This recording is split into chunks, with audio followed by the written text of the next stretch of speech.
Escolta'm, Maria, el grup Els 8, del qual formaves part, es va presentar per primera vegada l'any 1946. 46, imagina't. A la Galeria Victòria. Sí.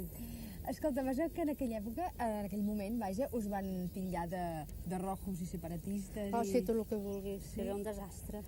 Un desastre espantós. Espantós, ja m'imagino l'època. Però explica'm tu quina era la filosofia del grup. Bueno, la filosofia en realitat era que érem uns quants pintors i escultors que començàvem a treballar i volíem donar a conèixer la nostra obra. I aleshores, com que hi havia aquesta galeria Victòria, que era del pare d'un amic nostre, ens va proposar d'exposar allà. I érem 8, uns quants pintors. Però tots no éreu pintors, no? No, escultors, poetes i un músic. El poeta era el Sarsenedes. Sí. I el músic ai, no recordo com se diu, bueno, Comella. Comella. Sí. I aleshores què passava? Que fèieu l'exposició de pintura i llavors què feien el de Comella pintura i d'escultura, d'escultura? I llavors el poeta recitava unes poesies seves el dia de la inauguració i després el Comella es tocava una obra d'ell. Molt maco era. Havia de ser molt maco. Sí. Llavors podria dir que en realitat els principis o allò que us unia era el fet de fer alguna cosa... Sí, perquè feia temps que ens anàvem reunint, saps, tots? I al final vam tenir aquesta proposta d'aquesta galeria, que eren molt simpàtics, i vam decidir de fer-ho. Escolta'm, l'any 49 vas guanyar una beca, sembla ser per anar a París, no? Llavors vas estar-hi un any. Bueno, primer un any. Després et vas casar, vas tornar aquí, vas casar. Sí, després vam tornar a París. Però al principi amb la beca hi vaig estar-hi un any. Un any. I escolta, esclar, nosaltres tenim absolutament mitificat el París d'aquella època. Com era aquella experiència? Com la vas viure tu, aquella experiència? Em va servir molt. Em va servir molt perquè, com pots comprendre, aquí era un desastre tan espantós i potser estava mitificat, però era bastant de veritat, era bastant cert, perquè sobretot comparat amb aquí, això que ells també acabaven la seva guerra mundial, o sigui que també estaven una mica en baixa forma, però al costat d'aquí que podies parlar de tot i que les coses de cultura i d'art estaven molt... podies aprendre molt. I escolta, tu creus que és molt important per un artista el seu entorn? Jo trobo molt. Molt important, a no ser que siguis un geni, vull dir, una persona tan genial que pensis, mira, jo vaig fent i l'altra gent que facin el que vulguin, però si et preocupes una mica del teu voltant, jo trobo que és molt important. Tu tens un estudi, no?, per pintar? Sí. A casa meva. A casa teva mateix? Sí. I l'Albert, el teu marit, que és l'Albert Ràfols Casamada, el té en un altre lloc? Sí, el té en un altre lloc.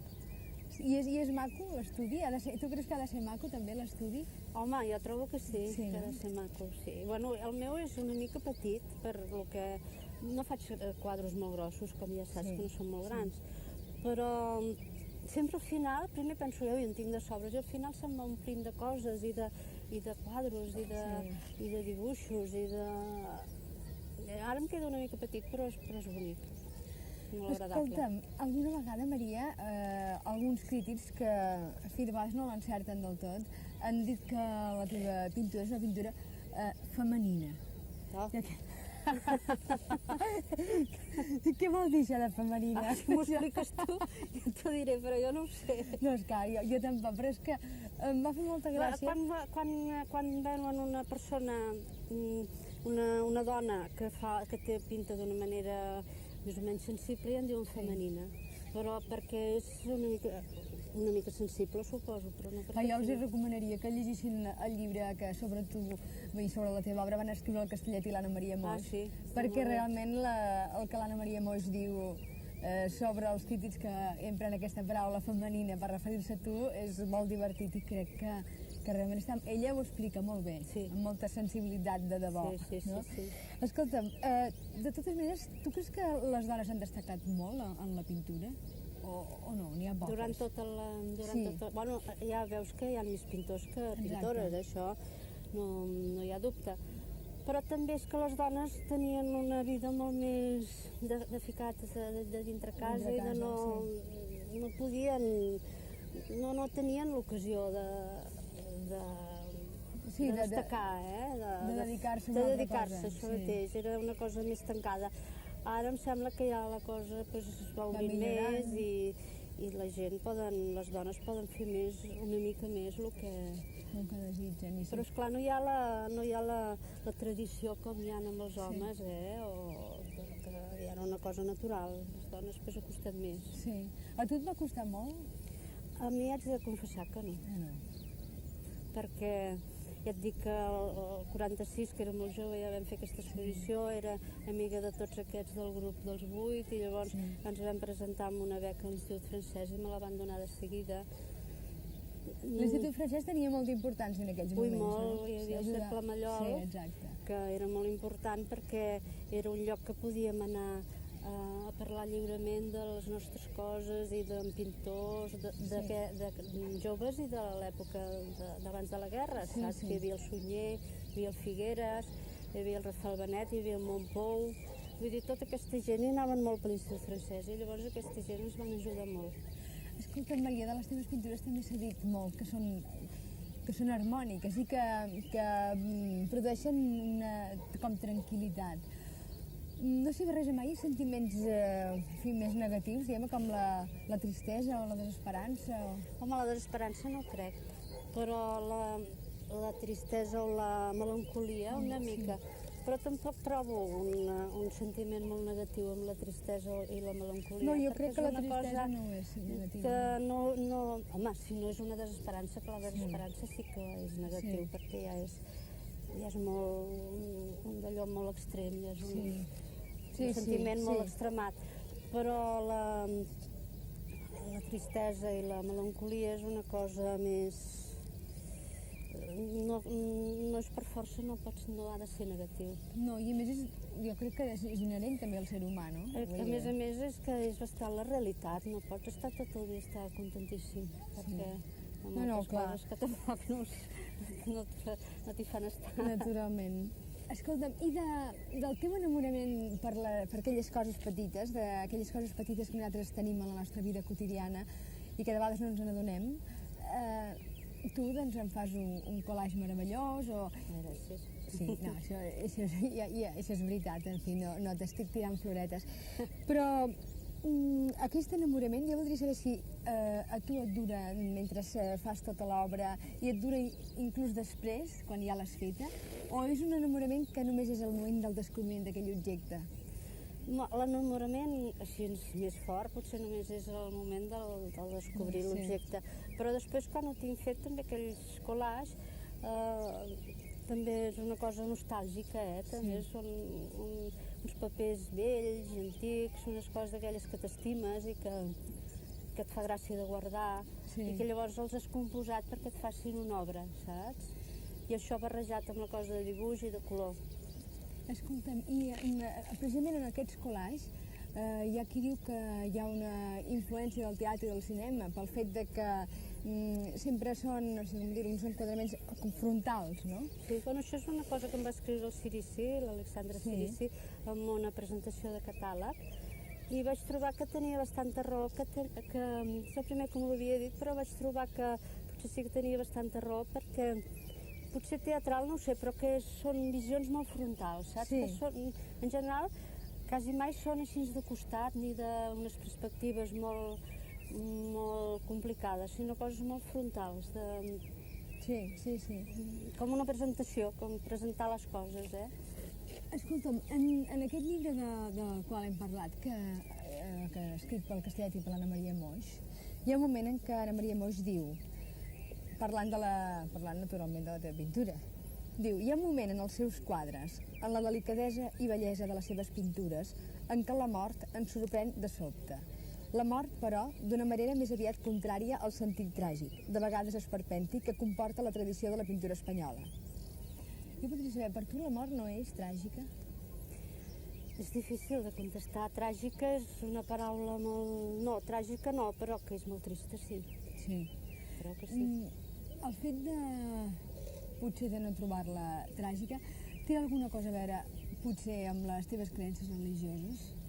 Jo crec que en el fons sí, esclar, perquè encara que també dic en aquest llibre del Castellet i de l'Anna Maria Moix que jo la religió molt ortodoxa no m'interessa gens, però en canvi crec que